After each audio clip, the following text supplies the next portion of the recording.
ప్రధాని మోడీ రాకకు దాదాపు అన్ని ఏర్పాట్లు బ్రహ్మాండంగా ప్రారంభమయ్యాయని మాజీ ఎంపీ బూరా నరసయ్యగౌడ్ అన్నారు. బీజేపీ నాయకులు కార్యకర్తలు మోడీకి స్వాగతం పలకడానికి సిద్ధంగా ఉన్నారని బూరా నరసయ్య తెలిపారు. కేసీఆర్ ఏం చేసినా భయపడేది లేదన్నారు. ప్రధాని మోడీ పర్యటనపై మరింత సమాచారం మా ప్రతినిధి కావ్య అందిస్తారు. బ్రహ్మాండంగా తెలంగాణ రైతులు తెలంగాణ ప్రజలు మోడీ రాక కొరకు ఎదురు చూస్తున్నారు. ఎందుకంటే అన్ని పార్టీలకు రైతే రాజు అనేది కేవలం నినాదం, కానీ బీజేపీ ప్రభుత్వానికి మోడీ గారికి ఇది విధానం. ఈరోజు రామగుండం ఎరువుల ఫ్యాక్టరీ యొక్క జాతికి అంకితం ఇది కార్యక్రమం ఒక 2-3 అంశాలు తెలంగాణ రైతులకు స్పష్టంగా తెలుస్తుంది. ఈరోజు ఎరువుల సబ్సిడీ ద్వారానే ఎకరానికి దాదాపు 5-6 వేల పంటకు సబ్సిడీ ఇస్తున్నటువంటిది బీజేపీ ప్రభుత్వం, కేంద్ర ప్రభుత్వం.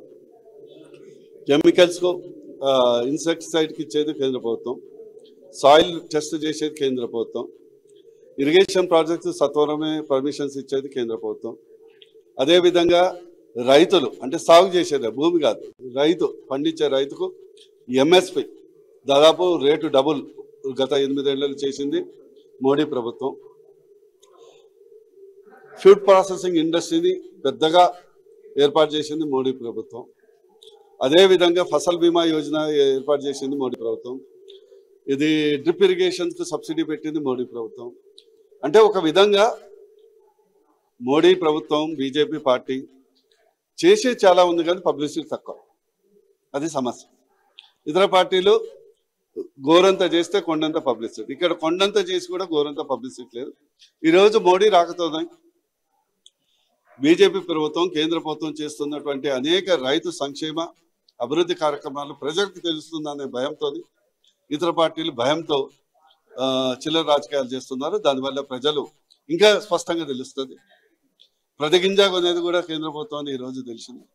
అందుకొరకు మీ ద్వారా తెలంగాణ ప్రజలకు రైతులకు విజ్ఞప్తి చేసేది ఒకటే, మీరు దయచేసి స్పష్టంగా తెలుసుకోండి నిజంగా రైతుల పక్షాన్ని ఎవరు ఉన్నారు, రైతులను కేవలం ఓటు బ్యాంక్గా వాడుకునేది ఎవరు అనేది తెలుసుకోండి.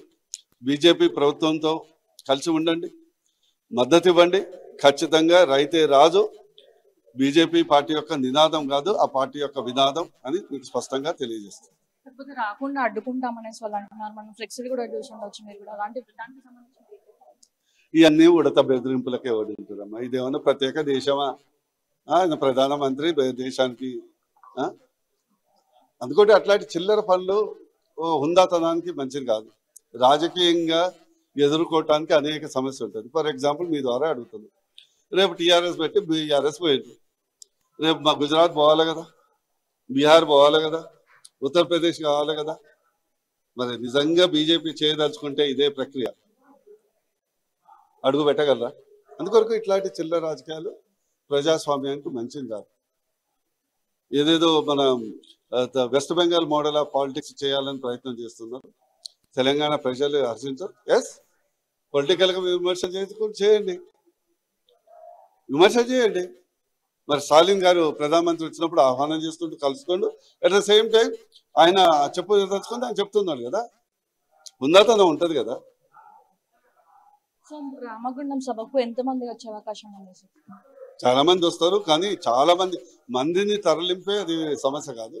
చాలా మంది స్వచ్ఛందంగా వస్తున్నారు.